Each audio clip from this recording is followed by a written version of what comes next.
Dear ladies and gentlemen, welcome back to your favorite channel, Yoleno TV. I'm glad you're well from wherever you're watching us, and today we'd like to go straight into this IEBC saga, and especially in reference, we are going to analyze on the latest happenings regarding Ruth Kulundu. And by the Ruth Kulundu is the deputy CEO for IEBC, deputizing Marjan.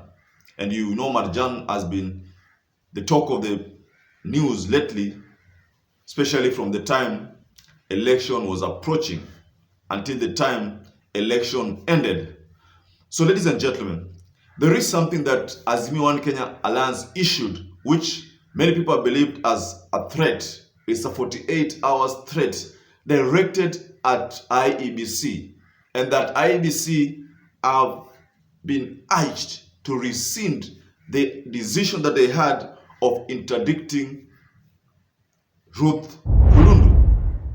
Ladies and gentlemen, before I get into the analysis of that topic, please let's watch this video by Azimio One Kenya Alliance threat.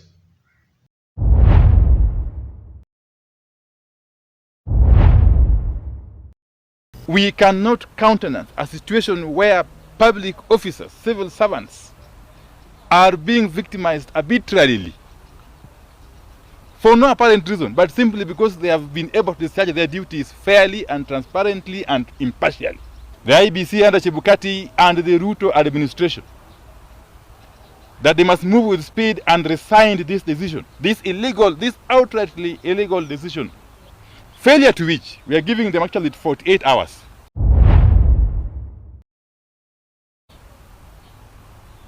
Failure to which we shall initiate some unspecified action as of now. Yes. Now from the video, you can tell that Chebukati and his other two commissioners have been trying tooth and nail to make sure that Ruth Kulundu is dismissed permanently from IEBC. Now the question that Azimio One Kenya Alliance have been asking themselves, what is this allegation or what is this offense that Ruth Kulundu has committed that has made Chebukati and his team want to dismiss Ruth Kulundu permanently from the commission? That is what Chebukati has not come out clear, but there have been feelings that, soon after Madam Cherera, who is the vice chair for IEBC, released information that she released at Serena, it was believed that there could have been someone who gave her that information. So that meant there was something going on behind the scenes. So I think Chebukati and Marjan and Gulie suspected that it could have been Ruth Kulundu who broke that secret to the four commissioners. So the latest happenings are only confirming that what Madam Cherera said in that press conference could have had some truth in them. Because what is the reason why Chebukati is now thinking of having Ruth Kulundu, dismissed from IEBC? What is the reason? One of the reasons that Chebukati has communicated indirectly is that Ruth Kulundu might have convened a meeting with the four dissenting commissioners. We talk about Cherera and the other three commissioners who disagreed with Chebukati on the results which Chebukati released. That is one of the truths that we have at our desk.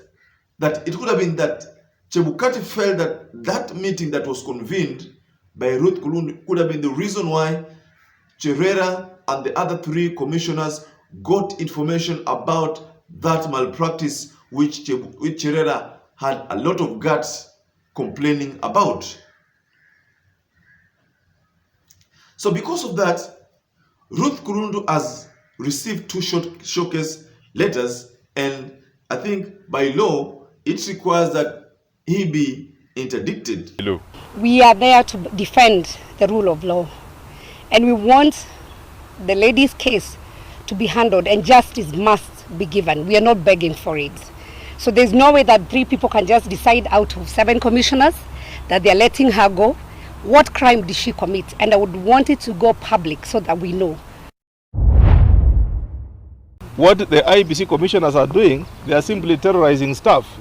So Sabina Chege and Opio Wandai in that video are coming out guns blazing, complaining and terming the action of Chebukati as being retrogressive in matters of democracy.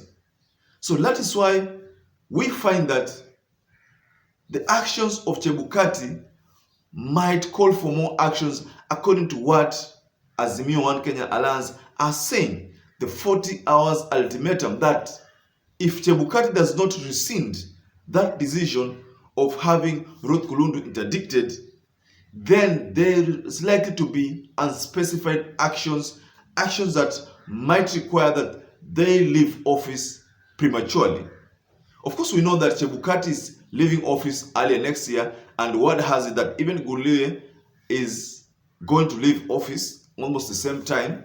That's according to the term limits that Chebukati has. And you know, when Chebukati was giving the last results to the public, he said that that was going to be his last election, that he would not convene another election. That means the country will have to face another chairman of IEBC, probably with another team. So, ladies and gentlemen, in the meeting that was held in Mombasa, there was a lot of booing.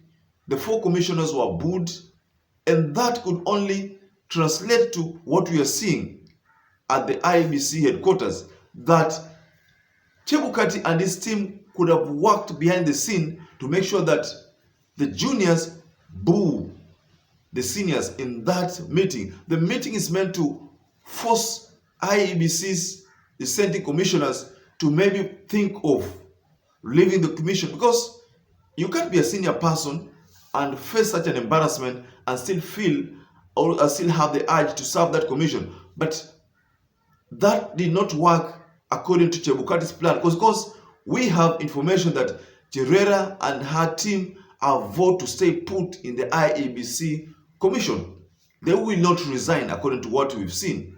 So I don't know if the allegation that Chebukati has been too authoritative are true, because we remember that even the previous commissioners, some of them had to leave office, like the likes of Akombe. Akombe left the country without informing the IEBC commission, and then decided to release some of those facts from the US.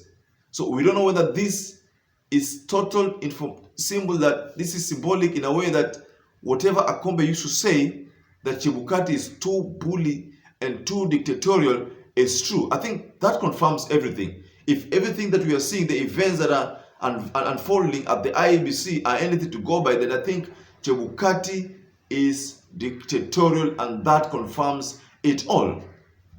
Ladies and gentlemen, do you think Chebukati is right by attempting to dismiss Ruth Kulundu?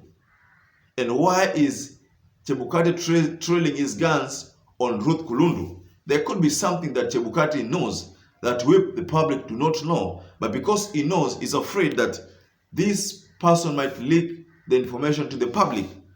Do you think Chebukati is justified to make that decision of interdicting Ruth Kulundu? Please share below the comment section what you think about that scenario.